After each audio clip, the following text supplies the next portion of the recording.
ادخلوا الجنة لا خوف عليكم ولا أنتم تحزنون. Imom Termiziy rivoyatida keladi. Savban radhiyallohu anhudan aytadilar: Kim tong otganda yoki kechki paytga yetganda raditu billahi robban va bil islami dinan va bi Muhammadin sallallohu alayhi va sallam rasulan, ba'zi rivoyatlarda nabiyyan deb aytsa, Allohga haqli bo'ladi uni rozi qilish deganlar. Ya'ni Alloh uni rozi qiladi. Mana shu bandasini rozi qiladi. Allohni Robbim deb rozi bo'ldim degani nima degani? Faqat til uchida aytib qo'yiladigan kalima bular. Allohni Robbim deb rozi bo'ldim degani odam qalbi bilan, yaqin bilan, aniq ishonch bilan, iymonan fahmlab, ongli ravishda aytishi buni. Va yana Alloh taolo bizga belgilab qo'ygan taqdiriga rozi bo'lish degan. Menga bo'layotgan mana bu butun hayotimdagi ishlarni taqdirini Alloh taolo yuqoridan belgilab qo'ygan. Mana shu Robbim meni rozi bo'ldim degan. Va yana biz hayotda yuradigan yo'limizni tuzib beruvchi zot u ana shu Robb, Alloh. Alloh tuzib beradi biz shariatimizni. Mana shunga men rozi bo'ldim degan. Qarang, bu katta kalima bu. Boshqa mana bu ojiz odamlar, o'zimizga o'xshagan odamlar o'ylab topgan yo'llarga emas, menga shariat tuzib beradigan zot men uchun shariat tuzib berishiga Allohni Robb deb rozi bo'ldim degan. Mana bu rozi bo'lish degan. Hozir mana shu ma'nolar bilan rozi bo'ldim deb aytayapmizmi? Ertalab kechki payt qalbimizga quloq solib ko'raylik. Alloh tuzib bergan shariatga rozimizmi?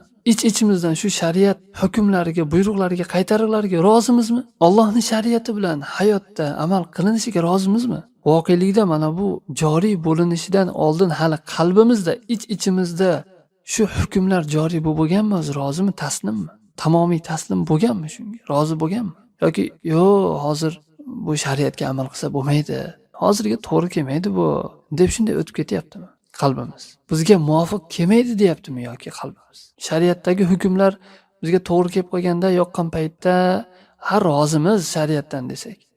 Lekin teskari kelsa, nafsimizga yoqmaydigan narsalar kelib qolsa, mana shu paytda ham rozimizmi yoki shunday ko'z yumib bir aylanib o'tib ketyapmizmi? Va islomni din deb rozi bo'ldim.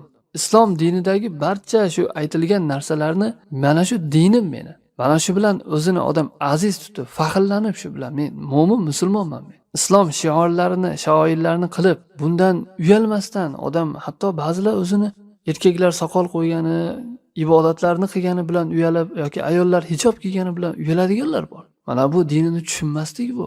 Aksincha odam boshini eng yuqori ko'tarishga mo'min haqli emasmi o'zi aslida dunyoda?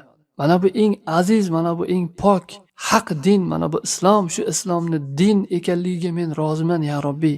Dinda aytilgan hamma narsalar bilan men o'zimni aziz tutib qilaman.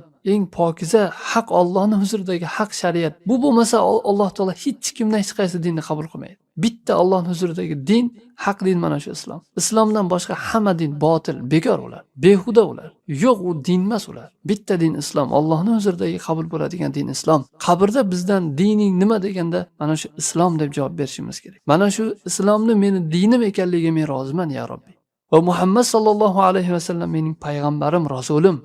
Mana shu zotga ergashaman. Buyurgan narsalarni qilaman qo'limdan kelgancha. Qaytarganlardan qaytaman, tamomiy qaytaman. Xabar bergan xabarlarni men tasdiqlayman, ishonaman, ikkilanmayman. Shunaqamikin, rostdan ham shunaqamikin yoki unaqa emasmikin deb taraddudga tushmayman payg'ambarimiz aytgan gaplarda. Aniq iymon keltiraman. U men rasulim sallallohu alayhi va sallam, o'zimni otamdan, onamdan, butun insonlardan, hatto jonimdan ko'ra payg'ambarimiz sallallohu alayhi va sallam men uchun ustun, avloroq. Mana shu Muhammad sallallohu alayhi va sallamning rasul, nabiy ekanligiga men roziman deb aytayapmizmi? Mana bunday deb agar ishonch bilan aytadigan bo'lsak, Rasululloh mana xabar beryaptiki, sodiqul amin bo'lgan zot Alloh mana shu bandani rozi qiladi qiyomat kuni. Ishonaylikki, mana bu narsa aniq bo'ladigan narsa. Alloh taolo rozi qiladi mana shu bandani. Agar buni biz talab qilingandek aytsak, mana shu Allohni mana shunday zikr qiladigan bo'lsak,